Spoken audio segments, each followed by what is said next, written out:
Success criteria then for this specific task, what might it look like? Skilled and excellent. Skilled efforts for this are going to use the correct form, language, audience and purpose. Okay?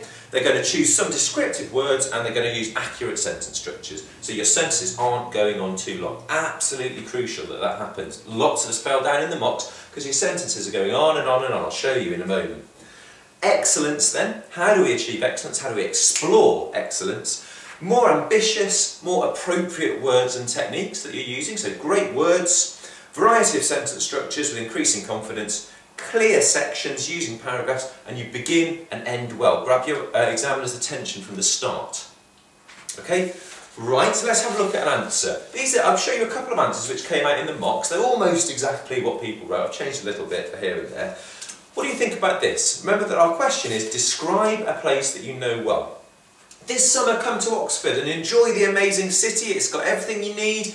It's got amazing parks, restaurants, museums, and you'll have a great time with your family. Also, it has beautiful countryside nearby, so come to Oxford. And then later on they went on, in winter, Oxford is also amazing. It has a blah, blah, blah. Take a moment, please. Pause it if you want to. Is that a good quality answer? Pause the video. What is strong about that and what does it need to do to improve? It may help you to go back to the success criteria to help you do that. Right, that answer is not going to get you a C grade at GCSE. It's not a particularly successful answer. Why not? Number one, hopefully you've noticed this, it's a persuasive piece of writing. It's trying to persuade us to go to Oxford. That's not what the question has asked us to do. That's not the correct purpose. Okay, we're looking for a descriptive piece of writing. So, can you see, lots of us did this. We wrote persuasive adverts for Oxford. That's not what we've been asked to do. So that's a problem straight away. Secondly, look at the sentence structures on this piece of work. This summer, come to Oxford and enjoy the amazing city, comma. It's got everything you need, comma. It's got amazing parks, comma. Restaurants, comma. Museums. And you will have a great time with your family. You've got 4 commas, and, making a massive, great big long sentence that is too long. It's out of control, that sentence. You've got to we'll see that as a good example of how not to do it. And lots of us were doing that. So control the length of your sentences. You've got to break it up. So for example, this summer come to Oxford and enjoy the amazing city, full stop. Don't be frightened of using full stops. So the purpose is wrong. The sentences are dodgy. What about the words? I mean, there's some attempts to use adjectives in here. Amazing, beautiful. It's kind of samey, isn't it? It's repeating amazing. Restaurants is misspelled, but you wouldn't get hammered for that. You know, you wouldn't. The examiner wouldn't be taking loads of marks off you. You don't worry excessively about your spelling. Try and get it as well as you can. But sometimes people feel that if their spelling's dodgy, it makes all their writing worthless. That's not the case. It's only part of the mark scheme relates to spelling. So try your best, but don't panic if you think that that's a problem. So what else am I going to say about that? Also, there's no real sense of structure to it. It's just a whole bunch of ideas about Oxford, all thrown in together, and I get the sense that the student has run out of ideas, really, run out of things to say about Oxford, because they're not structuring it. They're not going into descriptive detail. Alright, so you're talking about parks, write a paragraph about parks, and write about all the different things that you can, that are good about Oxford parks. Okay, so it's descriptive detail. You can see this student's just chucked all their ideas about Oxford out onto the page. You've got to plan it, you've got to structure it. So that's quite a weak answer, really. Let's have a look at what I hope would be a better answer, which is kind of adapted from someone's in the exam. Right, my recent summer visit to the city of New York was a feast of sights and sounds. Times Square in the heat is amazing but tiring. Amazing as there's so much to see and do, tiring as the heat and noise bring energy levels down to zero. The smell of hot dogs mingles with traffic fumes, taxis beep, advertising hoardings flash. In the middle of it all, exhausted tourists stumble along, sweating under the weight of cameras and shopping bags. Right, again, pause the video here and spend a bit of time establishing why this is a much stronger answer. Make 3 bullet points. What does this answer do that make it better than the previous answer?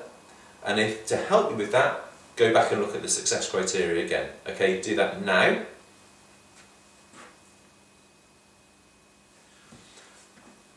Right, I'll pick out some of the things that I think make it a stronger answer and see if they're the same as what you thought. Good first opening sentence. My recent summer visit to the city of New York. This person probably hasn't been to New York. I don't know, I'll check with them. But it doesn't matter. Maybe they have, I don't know. It was a feast of sights and sounds. Doesn't that sound nice? That's a nice phrase, isn't it? Why? Because you've got this, you've used a metaphor, a feast of sights and sounds. And it's quite descriptive, isn't it? It's using the senses, sensory description. Okay? Right, now this is a brilliant bit, and I'm so pleased the student's done this. Times Square in the heat is amazing but tiring. Amazing as there's so much to see and do, tiring as the heat and noise bring energy levels down to zero. Why is that so good? Because it's a complex sentence, and it's a complex sentence, that a form that we've learnt about in lessons. When I mentioned earlier, there's a video on Child Online showing you how to do this sentence structure. Okay, so go and watch it. You can do this, it's easy once you get the hang of this sentence structure. Okay, they've obviously deliberately thought, well, I'm going to try and get that sentence structure in and stuck it in. Right, the smell of hot dogs mingles with traffic fumes, nice use of verb, mingles, taxis beep, short sentence. See this thing about variety of sentence? You've had your long, flash, showy off sentence, now you've got your short sentence. Really good use of words, so the verbs. What about the paragraphs and structure? You know the previous student who just chucked everything in, parks, restaurants, families, blah blah blah, into one big long list of a paragraph? This student's decided, right, I'm going to write about Times Square, and I'm going to dedicate quite a lot of writing to that one topic, to write about one bit of New York. That, according to the mark scheme, is descriptive detail, okay? So that's good. What else? I like the use of stumble along, exhausted tourist, nice descriptive words. A really, really strong piece of writing, that. Okay? So that's brilliant. That's what you're aiming for. Okay? That's what we're trying to do. That sort of quality. Right, nearly done. You'll be relieved to hear. Keep going though, it's important stuff. You can do this exam really successfully. It doesn't matter what level you're working at the moment, you can learn to do this. That's what we're here to do. So don't stop doing this until you have. Final tips to finish off: plan with FLAP, form, language, audience and purpose. Spend 25 minutes in this question. Accuracy comes first, then variety.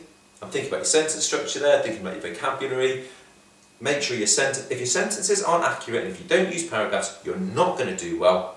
So get that right first and then try and vary it around a bit. Use the sentence variety video to help you learn that. Start and end well. Have mercy on your examiner who's got to read a whole bunch of blah blah blah, you know, I have chosen to write about Oxford or whatever, and don't tell the truth. You don't need to tell the truth. You can tell the truth. No one's going to, you know, that's not a general piece of advice for your lives, by the way. I think it's very important to be honest. But in this instance, if you kind of only stick to a place that you know, and you haven't been to that many places, you're limiting what you can write about. Okay, so just make it up, I reckon. Finally then, you've got to have a go at this now. It's alright listening to me witter on interminably. You guys have got to do this, you've got to practice. If you practice and if you get quality feedback, you will get better at whatever you want to do, but particularly it's writing. So here is a bunch of possible questions. Choose one, write on it, write about it for 25 minutes, compare your writing to what we've talked about, make sure you're hitting these success criteria, okay, and then give it to, well, me if you're in my class, or give it to your teacher, or self-assess it yourself, and then you'll do really well. But watching this video will do you no good at all unless you then put it into action, you practice doing these things. Remember, getting your English GCSE is hard work. It should be hard work, because then when you get it and when you're successful, then you can be really pleased with yourselves and you can you know, enjoy the success that you've earned that's not just been given to you. Right, do come and speak to me about this if you've got any problems. And that's it, I guess. I'm rubbish at doing endings for these videos. I never know what to say. So, I don't know. Bye.